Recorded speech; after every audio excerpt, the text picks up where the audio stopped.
I used to live in this small, sleepy forest town, which at the time was notorious for being the most boring place to raise a family in the Midwest. That never bothered me very much. I liked the isolation and the privacy, and the knowledge that those late-breaking violent stories you hear on the news would never involve us. I lived about a minute away from a large open field, where I could easily walk for about 15 minutes without ever having to set foot on concrete. One day last summer, I was taking my dog Oscar for a walk across the field pretty early in the morning as I usually did. But today, something happened to catch my eye immediately after I went through the fence. About 15 meters to the left of the entry gate is an old fishing pit that was surrounded by overgrown bushes with barbed wire. So I heard something rustling from the undergrowth, and I stopped to investigate. I noticed the outline of someone standing under the shadows of the trees, staring at me without moving. Completely taken aback and slightly unnerved, I decided to just keep walking my dog as if I hadn't seen anything. I usually play music on my phone, but after that chilling encounter, I had no intention of doing so, just in case that person decided to try and come at me from behind.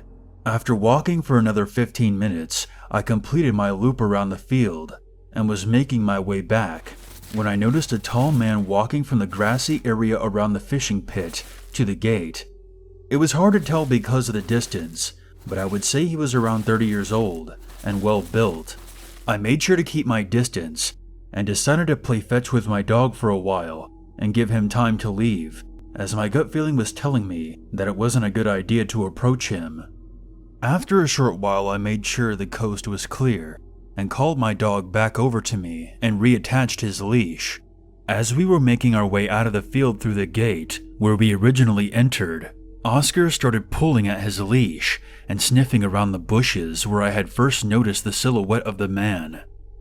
I tugged at the leash and called my dog's name, but he refused to obey, which was strange because he usually didn't give me any trouble. I walked towards him to grab his collar, nervously scanning the area again for the strange man, when I noticed a piece of blue cloth on the other side of the barbed wire divider that surrounds the fishing pit. I tied my dog to a nearby stump, carefully climbed over the fence, and went to investigate.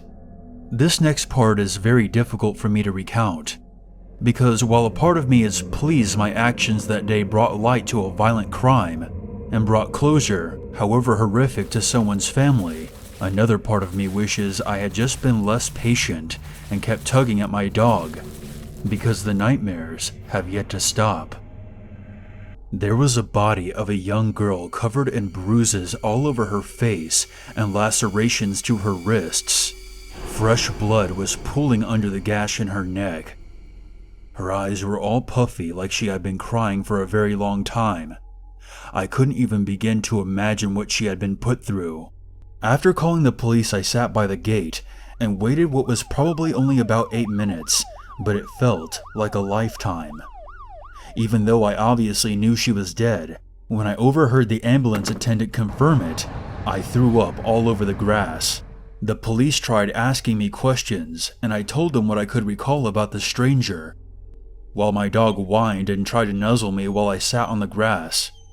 A week later, I read in the newspaper that the young girl was a 12-year-old named Megan that had gone missing no more than 5 minutes away from my house. She had been sexually assaulted before being murdered.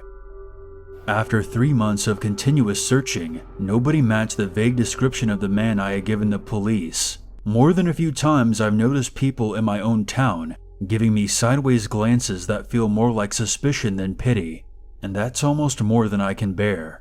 Please just remember to keep things in perspective, no matter how shitty a day you're having.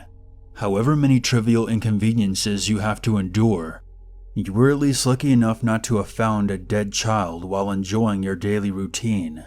My thoughts and prayers go out to that poor girl's family.